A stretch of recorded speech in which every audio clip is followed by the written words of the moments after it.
Coffee P low producer, ठंडी हो जाएगी सर। ठंडी हो जाएगी।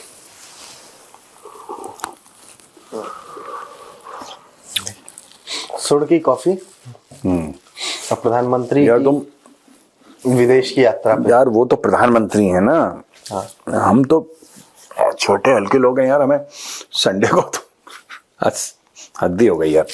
हाँ बोलो सॉरी सर संडे के बुलाने के लिए, लेकिन कल हमने कुछ नहीं काम किया था तो आज तो करना पड़ेगा हमें। कुछ मत यार, लोगों ने पूछा कि कल क्यों नहीं मेजरली राइट रिलीज हुआ या चाणक्य डायलॉग्स क्यों नहीं रिलीज हुआ। यार मैं कैलकाटा गया था, I had gone to Calcutta for a talk at the Bengal chambers of commerce and industry. तो अब उठ गया मैं 2 बजे और रात भर मैं सोया नहीं और फ्लाइट पकड़ के दिल्ली आया और मैं ऑफिस भी आया, इसीलिए मैंने कह दिया सर। लेकिन आधे घंटे के अंदर मुझे लगा कि मैंने गड़बड़ कर दिया। मैं घर जाकर फिर क्या करते हैं यार। दिक्कत नहीं सर। चलो और क्या गप है प्रोड्यूसर आज की? आपने कोलकाता का दौरा किया सर? हाँ। प्रधानमंत्री जी कुवैत के दौरे पर गए। दौरा दोनों लेवल पे हुआ है। दौरा दोनों लेवल पे हुआ है। आपका 1 दिवसीय दौरा था, उनका 2 दिवसीय दौरा है। हाँ। बट 42 साल में सर पहली बार कुवैत। रीजन? देखिए ऐसा है कि रीजन इसका बड़ा सिंपल सा है और इसका काफी हद तक रीजन पाकिस्तान है, काफी हद तक। देखिए ऐसा था कि मैं उन दिनों में ले जाता हूं, उन सालों में आपको ले जाता हूं जब कश्मीर के अंदर प्रॉब्लम शुरू हो गई थी जी। वो क्यों शुरू हुई, ये जिहाद कश्मीर में क्यों शुरू हुआ, इसका बहुत बड़ा कारण, जो वजूहात हैं इसकी बहुत बड़ी ये है कि उस समय इंडिया पॉलिटिकल टर्मोइल में था। एक के बाद एक सरकार आ रही थी, कुछ 4 महीने, कुछ 6 महीने, कोई 1 साल। पॉलिटिकल स्टेबिलिटी भारत में नहीं थी, पहली चीज। मैं बात कर रहा हूं आई एम टॉकिंग अबाउट 1989 के बाद वाली चीज। इंडिया ऑपरेशन पवन में थी। We were taking a lot of casualties in operation Pawan Sri Lanka में। यस, एलटीटी के खिलाफ जो ऑपरेशन हुआ था। उसके अलावा पंजाब में टेररिज्म वो भी था। ऊपर से जैसा मैंने आपको बताया कि कश्मीर का मैटर शुरू हो गया था और यहां पे दिल्ली में जो सेंट्रल गवर्नमेंट थी कोई टिकती नहीं थी, कभी ये कभी वो, कभी ये कभी वो, ये तो, और जो मिली जुली सरकार, तो पॉलिटिकल स्टेबिलिटी भारत में थी नहीं। ये मौका बहुत बढ़िया था पाकिस्तान के लिए ये सब शुरू करने का कश्मीर में, और पाकिस्तान ने शुरू किया। ठीक है, अब हम कहते हैं, आपने ये बोला कि साहब इतना क्या 42 साल मोटा मोटी कोई भारत का प्रधानमंत्री नहीं। Last I think Indira Gandhi ji गई थी। हाँ, अब इसका भी कारण है एक, इसका लॉजिक ये है भाई कि पाकिस्तान काफी हद तक मुस्लिम दुनिया को पाकिस्तान ने इस्लाम के नाम पे बोला कि तुम मेरे साथ चलो यार, जब भी भारत कुछ होगा, अगर कश्मीर में कुछ भी होता है तो आप कंडेम करिए जी। आप भारत को ओपनली क्रिटिसाइज करिए, आप आईओसी का इजलास बुलाइए, आप आईओसी में ओआईसी, सॉरी यार मैं क्या बोल रहा हूं। सो प्रोड्यूसर यही मैं कह रहा हूं कि तुम मुझे ना संडे को मत बुलाया करो। अब सुनो मेरी बात, ये भी तुम्हारी गलती है कि मैंने ओआईसी को आईओसी, बारिश से ज्यादा पानी भर जाता है तो प्रोड्यूसर की गलती होती है। हाँ, और रहेगी, तुम प्रोडक्शन में होता ही है, गलती तुम्हारी है। एनीवे, तो ऑर्गेनाइजेशन ऑफ इस्लामिक कोऑपरेशन, ठीक है, OIC to be more precise, OIC के अंदर इजलास बुलाओ और भारत को क्रिटिसाइज करो। हर चीजों की भारत को क्रिटिसाइज करो। यहां पे अगर हिंदू मुस्लिम फसाद हुए तो भारत को क्रिटिसाइज करो।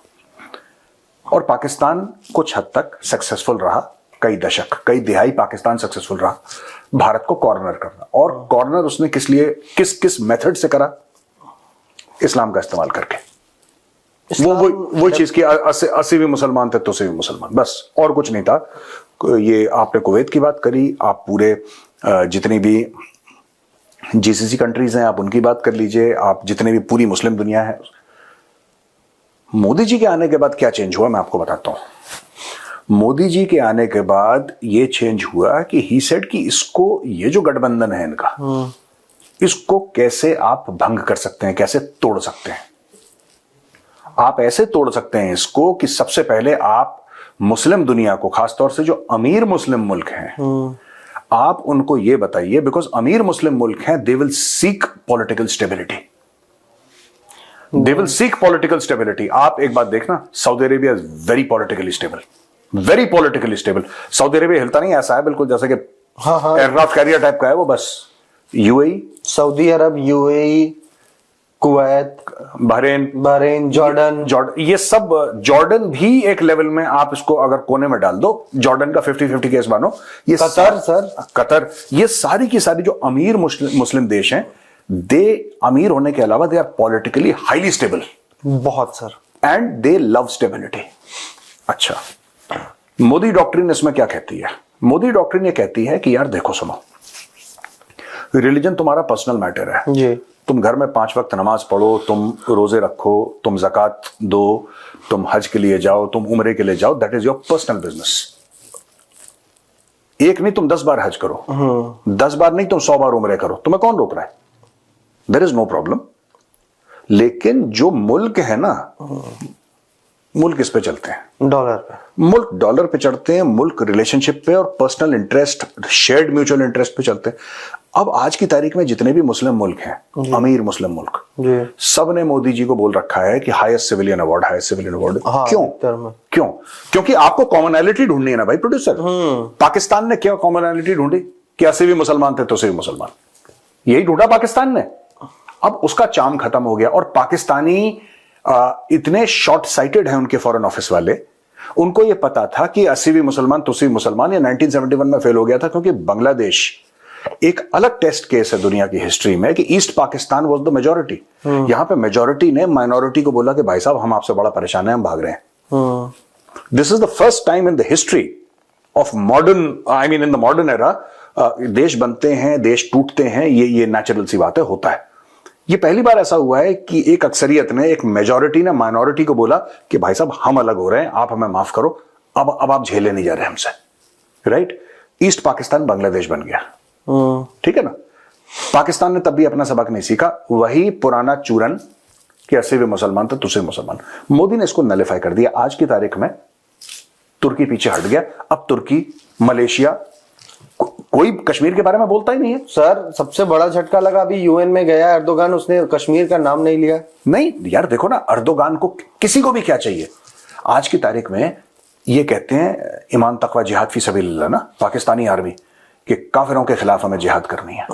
आप कभी भी किसी पाकिस्तानी, सड़क चलते पाकिस्तानी से पूछ लीजिए, यूट्यूब चैनल वाले नहीं है मुंह के अंदर वहां घुसड़ देते हैं सबके, क्या आप बताइए आप क्या समझते हैं, क्या समझते हैं? वो उनका भारत के नाम पे रोटी पानी चल रहा है। नहीं, वो ठीक है, वो ठीक है, भारत के नाम पे रोटी पानी चल रहा है, उसमें I do not grudge anybody, ठीक है। They are Indians only and their country is India, वो ठीक है। कुछ समय के लिए लीज एक्सपायर हो जाएगी तो सब बाकी बराबर हो जाएगा। लेकिन प्रोड्यूसर एक बात सोचो यार जी, अभी भी किसी पाकिस्तानी से पूछो, कह रहे नहीं भारत के खिलाफ हम जंग लड़ेंगे। क्यों लड़ेंगे? नहीं पता। क्योंकि नहीं पता है उनको, ये काफिर हैं, ये इस्लाम नहीं मानते, हिंदू हैं, ये बुतों की पूजा करते हैं, ये बुत परस्ती करते हैं। ये सारा एक नॉर्मल पाकिस्तानी सोचता है। फिर वो जो इंटरव्यू ले रहा है वो ये पूछता है पाकिस्तानियों से कि भाईजान एक बात बताइए, चाइना भी तो मुसलमान नहीं है? नहीं, वो तो दोस्त है, साडा दोस्त है, वो तो हमारी मदद करता है। यानी कि इस्लाम को रखो कोने में, जो डॉलर देता है ना उससे दोस्ती, वो दोस्ती है, इसका इस्लाम से कोई लेना देना नहीं है। आज की तारीख में अगर पाकिस्तानी भारत पे इसलिए अटैक करना चाहता है क्योंकि ये काफिर हैं, क्योंकि बुत परस्त हैं, क्योंकि मूर्ति पूजा करते हैं, एटसेट्रा एटसेट्रा, इनके 10 और वजूहात हो सकती हैं एक आम पाकिस्तानी के दिमाग में, तो भैया सिंपल सी बात है, फिर चाइना के खिलाफ भी वो होना चाहिए। चाइना तो ऑफिशियली किसी रिलीजन को मानता ही नहीं है। हाँ, ऑफिशियली किसी religion. And the Chinese have actually called Islam a mental illness. Uighurs के साथ क्या हुआ है? नहीं, they have actually used this phrase and it's highly objectionable, but that is what the Chinese have done. उनके 1500 से ज्यादा मस्जिद तोड़ दिए, बोला कि गुंबद क्या होता है मस्जिद में, ये चाइनीज आर्किटेक्चर है ही नहीं, चाइनीज आर्किटेक्चर बनाओ। कुरान चेंज कर दी, कुरान में चाइनीज बोलाओ। नहीं कह रहा चाइनीज कैरेक्टर क्यों नहीं? साहब ये तो सऊदी अरब की स्टोरी है, ये पूरा मामला जो कुरान का है ये तो अरब का है, इसमें चाइनीज कहां से आ गया? कह रहे नहीं, अगर तुम्हें चाइना में प्रैक्टिस करना है तो उसमें 2-4 तुम चाइनीज भी डालो बीच में, जो चाइनीज लोग थे। अब देखो ना प्रॉब्लम क्या हो गई। जॉन डिगाओ और क्या नाम है उसका, उनको हाँ, कोई डालो तुम, शी जिनपिंग। अब इसमें यह हो गया कि पाकिस्तानी कभी चाइना को क्रिटिसाइज नहीं करेगा क्योंकि वहां से पैसे आते हैं। मोदी जी को यह बात बहुत पहले समझ में आ गई थी, मोदी जी को यह बात बहुत पहले समझ में आ गई थी कि ये सब पैसे के भूखे हैं, ठीक है? आप पैसे फेंको, ये नाचेंगे, तो रहे हैं। हाँ, जब भी जाएंगे फिनटेक के बारे में बात करेंगे मोदी जी। की है। कल इंडियन डायस्पोरा को वो किया जब, हाँ, तो उन्होंने फिनटेक की बात की, बोला हम 5वीं बड़ी अर्थव्यवस्था है। फिर उन्होंने इंडियन डायस्पोरा को ऑब्वियसली मोदी जी दुनिया में पता नहीं आप जैसे इस्लाम को क्रेडिट कार्ड के तौर पे वो यूज करता है पाकिस्तान, सो मोदी जी जहां जाते हैं वो इंडियन डायस्पोरा को, क्रेडिट कार्ड तो ऑब्वियसली गलत वर्ड है सर, इंडियन डायस्पोरा की जितनी तारीफ करते हैं और वो कुछ भी कर रहे हैं वो एक टाइम निकालते हैं इंडियन डायस्पोरा से मिलने का। और ये बहुत बढ़िया बात है क्योंकि इंडियन डायस्पोरा को आज तक इग्नोर करा गया।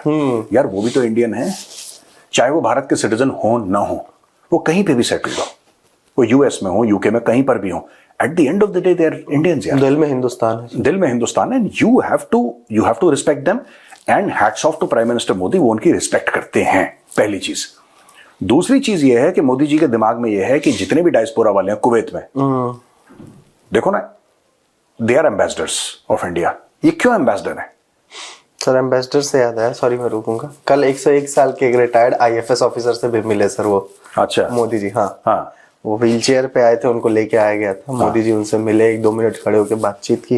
रिटायर्ड आईएफएस थे, वहां पे सेटल्ड हैं अभी कुवैत में फैमिली के साथ। हाँ, बड़ी अच्छी तस्वीर थी सर वो। नहीं बिल्कुल यार, मैं एक और चीज बताता हूं कि इंडियंस जहां पे भी जाएंगे ना जी, आपको गलत काम में बहुत कोई एक्सेप्शन दिख गया तो दिख गया। एक्सेप्शंस होते हैं, ऐसी बात नहीं कि इंडियंस क्राइम नहीं करते, करते हैं, बिल्कुल करते हैं, बट आपने कभी ये नहीं देखा होगा कि इंडियंस इसलिए फेमस हैं। जैसे पाकिस्तानी फेमस हो गए भीख मांगने के लिए, पाकिस्तानी फेमस हो गए ड्रग पेडलिंग के लिए, पाकिस्तानी फेमस हो गए प्रोस्टिट्यूशन के लिए, पाकिस्तानी फेमस हो गए फेक इमिग्रेशन रैकेट्स के लिए जी। तो ये चारों चीजें क्या कोई इंडियन नहीं करता होगा? बिल्कुल, लेकिन that is an exception. Pakistan में रूल है, ये फर्क है बहुत बड़ा। एंड मोदी जी रियलाइजेस कि हमारा जो डायस्पोरा है ना वो बड़ा सॉलिड है यार, वो कहीं पर भी हो। These are law abiding people, these are tax paying people, सर नीचे करके काम करते हैं, सक्सेस स्टोरी अपनी स्क्रिप्ट करते हैं और फालतू का नहीं करते। जैसे पाकिस्तानी ना, वहां पे आप कभी आप नहीं देखना कि इंडियन डायस्पोरा में कांग्रेस बीजेपी ये ड्रामा हो रहा होगा, ये कभी होता ही नहीं है। ठीक है, आप पाकिस्तानी डायस्पोरा को देख लो, कोई पीटीआई का झंडा उठा रहा है, कोई पीएलएमएन का झंडा उठा रहा है, कोई नवाज शरीफ के मुंह पे थूक देता है, थूक दे रहा है, कोई ये फेंक दे रहा है, कोई गाली गलौज कर रहा है, तो ऐसा लगता है कि ये मुल्क है ही नहीं, ये कौम है ही नहीं। सर नहीं, ये तो मैं मानता हूँ। जब तक मैंने आर्टिकल्स लिखे सर, पाकिस्तान को मैंने मुल्क के तौर पे नहीं देखा। और जो 9 मई का वाकया था तो मुझे लगा कि पाकिस्तान कोई देश नहीं, एक हादसा था जो 14 अगस्त 1947 की आधी रात में हुआ था। वाह। बाकी सर एक और तस्वीर आई सर कुवैत से। कुवैत से वो तस्वीर भारत में पता नहीं लोगों को क्या रिएक्शन होगा, बट मुझे बहुत अच्छी लगी क्योंकि कुवैत में आग लगी थी सर, आपको भी याद है, 40 मजदूर भाई हमारे मारे गए थे। प्रधानमंत्री कल पहुंचे वहां पे, हाँ यार, वो बढ़िया चीज थी ना, नाश्ता करते हुए बातचीत कर रहे हैं। और that is a very sweet gesture यार, मतलब बढ़िया चीज है, मुझे अच्छा लगा। आप जो इंडियन डायस्पोरा की बात कर रहे हैं, जिनको वो कर रहे हैं, ऑब्वियसली उसमें वो एक इनविटेशन पे चलता है या वो टिकट्स लेके आ रहे हैं लोगों, वो जो उस इंडियन डायस्पोरा में एलीट क्लास है उनसे मिलते हैं प्रधानमंत्री ऐसी जगह पे। फिर जब मजदूरों के बीच में जाते हैं तो समझ में आता है कि अपने देश के, क्योंकि वो फैमिली के साथ सेटल नहीं है, उसका ओरिजिनल एजेंडा वहां पे काम करने गया है, वो काम करेगा, वो वापस आ जाएगा कुछ दिन बाद या वापस छुट्टी लेके फिर जाएगा। उससे जब मोदी जी मिलते हैं ना तो उसको फील होता है हाँ हमारा प्रधानमंत्री हमें केयर कर रहा है। और एक बात बताऊं, ये बहुत बहुत बढ़िया एक जेस्चर था जो वहां पे जाके मजदूरों से मिले ना, उनके साथ खाया पिया, ठीक है, उनसे बातचीत करी। और देखो यार कि लीडर का काम ही यही होता है। मोदी जी का पता है क्या है? मोदी जी का हम लोग ज्यादा पॉलिटिक्स नहीं डिस्कस करते, लेकिन एक बात मैं बताऊं, समहाउ ये करने के बाद ना he has transcended that level of prime minister. अब आप बोल रहे हैं कि मोदी सिर्फ भारत के प्रधानमंत्री, वो ऐसे हो गए जैसे घर के बड़े होते हैं ना, he has become like an elder in the house. Sir वो लेवल हो गया मोदी जी का, प्रधानमंत्री के ऊपर उठ गया। मैं आपको एक बात बता रहा हूँ सर, हाँ। मैंने जितना देखा है 26 जनवरी की परेड हम सबने टीवी में देखी सर। प्रधानमंत्री इससे पहले जो भी थे, मैं नाम नहीं लूंगा, एक था प्रोटोकॉल में आए, परेड खत्म हुई, प्रोटोकॉल में गाड़ी में बैठे निकल गए। अभी मैं जो देखता हूं, प्रधानमंत्री प्रोटोकॉल तोड़ा, उन्होंने तोड़ देते हैं ऑब्वियसली, वो निकले, वो आम लोगों से मिलने चले गए, एनसीसी के बच्चे हैं उनसे मिलने चले गए, कुछ और बैठे हुए कहीं स्टेट से बच्चे आए हुए उनसे मिलने चले गए, फिर वो जाते हैं। फिर उसके बाद दूसरी बात, जब भी आप प्रधानमंत्री को इंडियन जब विदेश में जाते हुए देखते हैं वो इंडियन डायस्पोरा को सब संबोधित करना 50 चीजें अलग, उनके वेलकम के लिए 1000-1500 की ऐसी भीड़ लगी रहती है, सैकड़ों लोग खड़े हो जाते हैं सड़कों पे। जब न्यूयॉर्क में गए स्टेट गेस्ट बन के सर, हर शहर में, चाहे वो न्यूयॉर्क में थे, उसके बाद चाहे वो वॉशिंगटन गए, हर शहर में प्रधानमंत्री के स्वागत के लिए जिस तरीके से लोग खड़े थे, वो एक लेवल अलग सेट हो गया है। देखो ना, वो स्वागत में क्यों खड़े होते हैं, और ये सारे के सारे जो लोग हैं ना, कोई सर्जन है, कोई साइंटिस्ट है, कोई बिजनेसमैन है, आप उसको ये नहीं कह सकते कि लो $10 तुम खड़े हो जाओ। These crowds can not be bought, it is impossible, you can not be. ये क्यों, मैं आपको यही बता रहा हूं। क्या पहली मोदी जी से पहले को भारत का प्रधानमंत्री नहीं गया? बहुत गए। 1947 के बाद से फॉरेन ट्रिप्स चलती आ रही हैं, हर साल भारत के प्रधानमंत्री 10 देश ट्रैवल करते हैं। ये कभी क्यों नहीं हुआ? मैं वही बोल रहा हूं ना, कॉन्सेप्ट देखो, हम कुवैत से इसको डायरेक्टली जोड़ते हैं प्रोड्यूसर। कॉन्सेप्ट देखो, जब कोई प्रधानमंत्री पद से ऊपर चल के घर का बड़ा बन जाता है, ही बिकम्स अ फादर फिगर और अ ग्रैंडफादर फिगर, ठीक है, फिर लोग सड़क पे आते हैं, क्योंकि वो, ठीक है, वो प्रधानमंत्री हैं तो उसको माननीय प्रधानमंत्री जी बोलेंगे मोदी जी को, वो तो बोलेंगे क्योंकि वो है प्रधानमंत्री। लेकिन जो इमोशन है, जो एक बहुत सक्सेसफुल करोड़पति अरबपति एनआरआई को बोलता है कि तुम सड़क पे आओ और वहां पे इंडिया का फ्लैग वेव करो, because Modi ji is coming, that is not because Modi ji is the prime minister. Right sir, वो घर के बड़े वाला सीन है उनका। सर एक और चीज है ना कि मोदी जी के उसमें इस टाइम पे डिप्लोमेसी एक तो बहुत गजब की इंटरेस्टिंग हुई है, वो तो सबको पता है। दूसरी चीज, उन्होंने डिप्लोमेसी की जो वर्डिंग्स है वो बदल दी है सर। सऊदी अरब का प्रिंस कहता है my elder brother prime minister Narendra Modi, ये उनको छोटा भाई बोलते हैं। ये यूएई के प्रिंस को, यूएई के क्राउन प्रिंस या यूएई के शेख को भाई बोलते हैं, माई ब्रदर इमैनुअल मैक्रो। ये जो वर्डिंग्स है सर, क्योंकि हर वर्डिंग का अपना मतलब है, मैंने आपसे ये समझा है सर कि डिप्लोमेसी में हर शब्द का एक मतलब होता है। अब यही चीज मैंने कल या परसों शहबाज शरीफ का ट्वीट देखा, जो वीपीएन से लिख रहा है, वो कि उस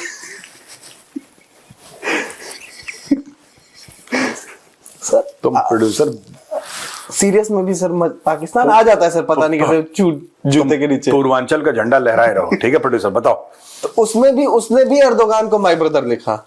नहीं देखो, आप कभी भी नोट करना, पाकिस्तानी जो है ना, वो सिर्फ मुस्लिम देश के जो हेड हैं उनको लिखेंगे, या फिर जो बड़े बड़े उनके डोनर हैं, चाहे वो मुस्लिम देश के ना भी हों, लेकिन अगर वो चाइनीज हो। आपने एक बात नोट करी, आपने बोला ना मोदी जी ने बोला कि पूरी डिप्लोमेसी चेंज कर दी। यार पाकिस्तान इतना कि इस्लाम इस्लाम इस्लाम इस्लाम इस्लाम इतना पाकिस्तान करता है, ठीक है। आपने कभी पाकिस्तान के प्रधानमंत्री आर्मी चीफ को कभी गरीब मुस्लिम देश जाते देखा है? फिलिस्तीन नहीं गए सर। नहीं, फिलिस्तीन तो छोड़ दो, फिलिस्तीन नहीं गए, कोई बात नहीं। ये यमन नहीं जाते, ये सीरिया नहीं जाते, ठीक है, ये नहीं जाएंगे। इनको जहां for them Islam is an ATM machine. पाकिस्तानियों के लिए ना इस्लाम एक एटीएम मशीन है। ईरान नहीं जाते सर। हाँ, ईरान मैंने नहीं देखा है। हाँ, पता नहीं, अगर होंगे तो मुझे करेक्ट कीजिए। ईरान को बाय रोड जा सकते हैं बगल में, नहीं है ये नहीं। देखो सिंपल सी बात है कि ये चलो चले भी जाएंगे ईरान। ईरान क्यों जाएंगे? इनका कोई फाइनेंशियल एंगल होगा। जब तक पैसे का एंगल नहीं होता पाकिस्तानी कौम हिलती नहीं है। इनका क्या फाइनेंशियल एंगल है कि यार ईरान हमारे ऊपर $18 अरब का केस कर देगा पाइपलाइन के चलते, हमने नहीं बनाई, हमने हरामखोरी करी, हमने पैसे खा लिए, या हमने अपने जबान पे सच्चे नहीं उतरे, खरे नहीं उतरे, तो चलो चले जाते हैं, उनको थोड़ा सा रिक्वेस्ट कर लेंगे, पैर वैर पकड़ लेंगे। There also there is a financial angle. I want the Pakistani prime minister, मैं ये चाहता हूं कि पाकिस्तानी जैसे मोदी जी है, मोदी जी कई देशों में ऐसे जाते हैं जो बड़े गरीब देश हैं, that's okay, that's okay. Modi ji Bhutan जाते हैं। भूटान तो अपना भाई है यार। Bhutan is a very respectable and a very close neighbour. तो भूटान तो एक किस्म से मोदी जी जब शेख हसीना थी और जब ये लोग औकात में रहते थे तो बांग्लादेश गए। हाँ, नहीं मोदी जी अफ्रीकन कंट्रीज गए हैं। Modi ji African Papua New Guinea गए। अब ऐसा नहीं है ना कि हर जगह आप, इसीलिए पाकिस्तानी प्रधानमंत्री वहीं पे जाएगा जहां से इसको नोट मिलेंगे। जहां पे इस्लाम का इस्तेमाल करके पैसा नोचना पड़ेगा वहां पे इस्लाम का इस्तेमाल, जहां पे क्लाइमेट चेंज का सिक्का चलेगा वहां पे क्लाइमेट चेंज, जहां पे वुमेन एजुकेशन, जेंडर इक्वालिटी का सिक्का चलेगा वहां पे ये, जहां पे फूड सिक्योरिटी का चलेगा। यानी कि पैसे लेने के लिए इन्होंने अलग अलग हुक बना रखे हैं, है ना। तो ये है यार, this is very common. Papua New Guinea का सर ही है ना वो जो इमेज, जब मोदी जी गए और उसके प्रेसिडेंट ने आके पैर छुए, मोदी जी को वैसे देखा कि ये नहीं यहाँ रोक ले, अरे बहुत बढ़िया, खुश रहो, खुश रहा बेटा, खुश रहा। बड़ा सही था वो सर। बट यही है कि चलना है सर। इसमें क्या नाम है, मैं लास्ट एक चीज कर रहा हूँ सर, बड़ा लंबा खींच लिया मैंने इस बातचीत को सर। हमारे यहाँ ओपोजिशन पार्टीज ने फिर एक बार वही वाला कि मोदी जी पूरी दुनिया घुमाए, ऑब्वियसली सर, मतलब वो ऐसे ऐसे देश चले गए डिप्लोमेसी के लिए जिसको लोग मैप पे खोज ना पाए।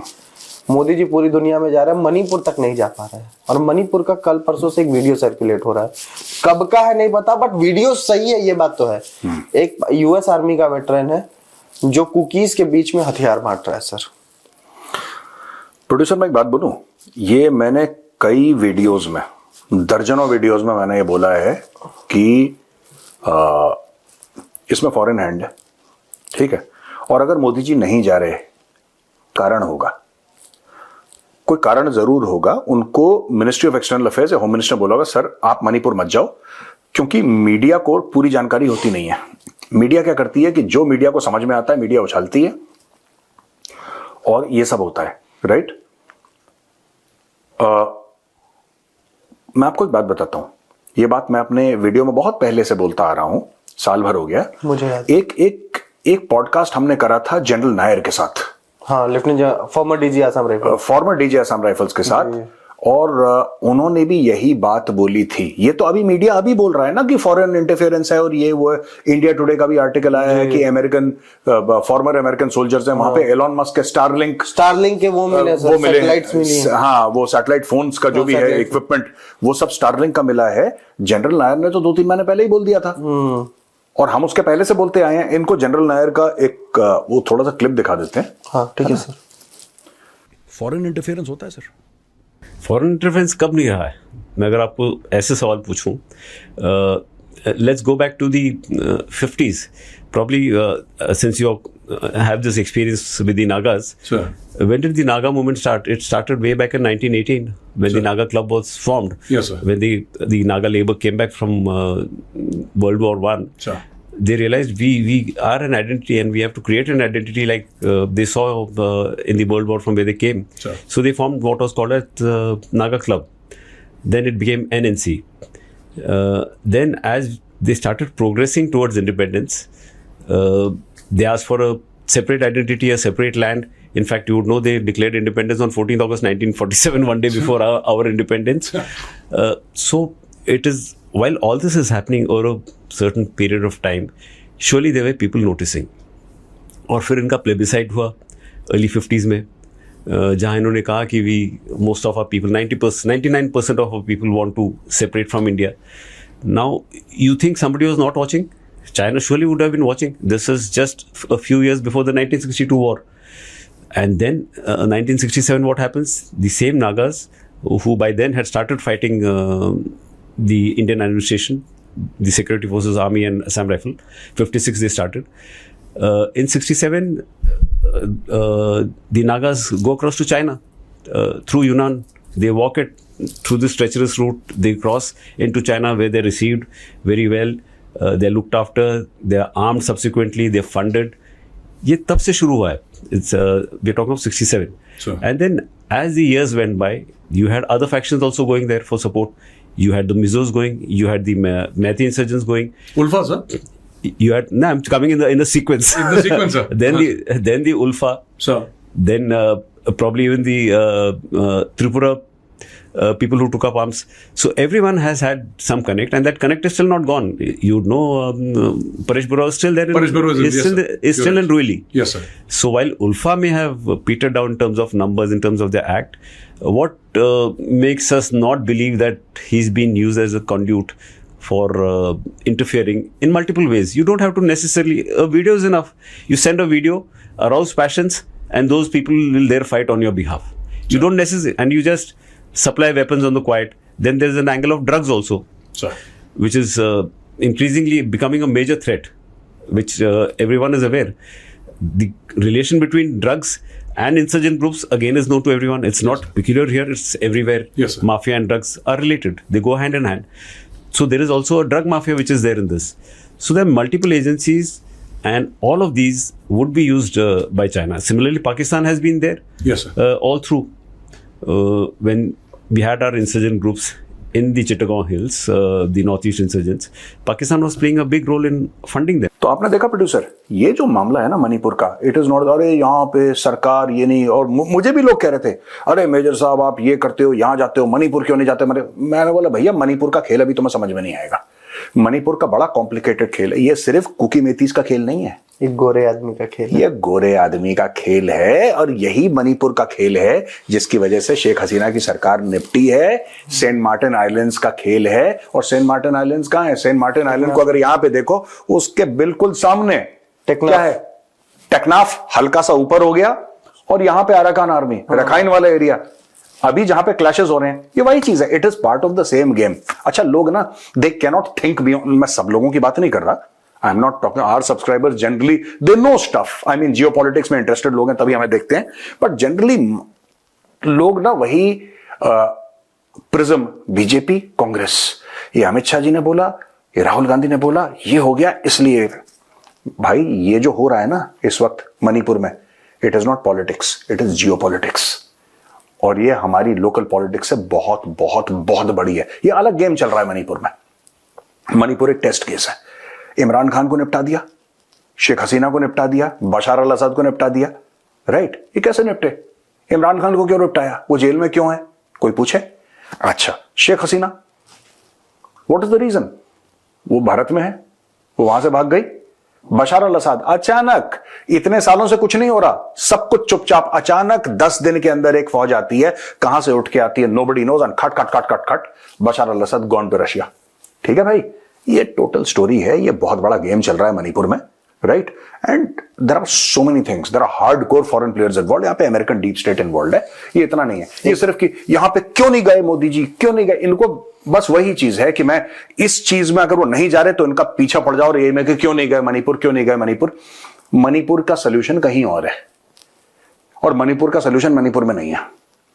मणिपुर का सोल्यूशन जब आएगा ना, वो गवर्नमेंट ऑफ इंडिया बाहर से ढूंढ के लाएगी, तब मणिपुर शांत रहेगा। अप्रैल मई जून में सर वो मिजोरम का आई थिंक जो सीएम है वो भी गया था यूएस, तो उसने भी वही बात की थी हमने मेजर राइट पे। वो अपने मणिपुर का आप दिखाइए, वो मणिपुर का जो chief minister, sitting chief minister of Manipur, वो कह रहा है कि हमें भारत से अलग होना है और एक क्रिश्चियन स्टेट बनाना है। क्रिश्चियन स्टेट की बात कर, यही क्रिश्चियन स्टेट की बात शेख हसीना ने बोली थी, यही शेख हसीना ने जो बोला था वही बोल। अब आप बोलो शेख हसीना झूठ बोल रही थी, तो मिजोरम का चीफ मिनिस्टर भी झूठ बोल रहा था। अभी जो इंडियन मीडिया कवर करके पूरे प्रूफ दिखा रहा है वो भी झूठ बोल रहा है। इसका मतलब सभी झूठ बोल रहा है, और एंड में यह है कि कांग्रेस बीजेपी ही सच्चाई है और तुम क्यों नहीं गए, क्यों नहीं गए, बस यही। ये बचपने की बातें हैं, they have very little understanding. जो लोग ऐसे कर रहे हैं ना, क्यों नहीं गए, he will go when the time is right. हर चीज का एक समय है। वहां पे जो चीज हो रही है ना, अरुणाचल में भी एक वो उठा ना, एक वो उनका कोई लीडर था जिसने बोला कि इंडियन गवर्नमेंट ने हमारे वादों को पूरा नहीं किया, हम दोबारा आर्म्स हथियार उठा लेंगे। हाँ, अरुणाचल का नहीं, मतलब है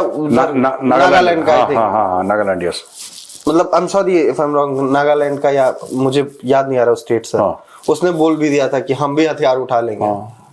तो ये सर अचानक से जो चला है ना, शेख हसीना, ये सब गेम तो है सर। बात यह है कि this thing is known to the opposition parties also कि गेम जियोपॉलिटिक्स का, पॉलिटिक्स का नहीं है। लेकिन सब लोग अपना फायदा उठाते हैं कि हम कैसे एक काम करते हैं कि हम मोदी सरकार को कैसे कॉर्नर कर लें एक चीज में, और लगातार बोलते रहे मणिपुर मणिपुर मणिपुर मणिपुर, लगातार बोलते रहें, और इतना बोलें कि लोग कन्विंस हो जाएं कुछ गड़बड़ है। गड़बड़ तो है ही, गड़बड़ तो बहुत है, गड़बड़ तो बहुत है मणिपुर में। लेकिन मणिपुर का जो वायलेंस है, आपको अगर कोई चीज दूर करनी है ना भाई, आप डॉक्टर के पास जाते हो, आपने बोला मेरे लगातार सर में दर्द हो रहा है, आपने सैरिडोन ली, सर दर्द आपका ठीक हो गया, फिर से सर दर्द हुआ, सैरिडोन ली। अगर आपको यह पता है कि सर दर्द का इलाज सैरिडोन है, आप डॉक्टर के पास क्यों जाते हैं? आपको तो पता है, आप इसलिए जानते हैं क्योंकि डॉक्टर आपको यह बताएगा कि वो सर दर्द है क्यों। सर दर्द है क्यों भाई, what is the reason for that headache, और फिर वो बोलेगा कि हेडेक का रीजन ये है कि XYZ आपकी बॉडी में ये इन्फेक्शन है जिसकी वजह से आपको हेडेक हो रहा है, और जब तक वो इन्फेक्शन को आप दूर नहीं करेंगे ये हेडेक आपका दूर नहीं होगा। That is where the doctor comes in. वरना तो सबको ही पता है यार, जनरल दवाइयां तो सबको पता है, तो इंटरनेट में सब मिल जाता है। फिर डॉक्टर को छुट्टी करो, उसको घर भेजो। तो यार हर चीज के पीछे एक कारण है, वो कारण जब तक आप सॉल्व नहीं करेंगे ये प्रॉब्लम होती रहेगी और इसमें समय लगेगा। है सर, चलते हैं प्रोड्यूसर? हाँ चले सर, टीसीडी हिंदी है ना, टीसीडी हिंदी भी रिकॉर्ड करते हैं, और फिर हमें यात्रा पे जाना है। तो उस यात्रा के बारे में हम आपको बताएंगे थोड़ा बाद में कि हम लोग कहां यात्रा पे जा रहे हैं, हमारा पूरा गैंग जा रहा है यात्रा पे है ना जी, रोड ट्रिप।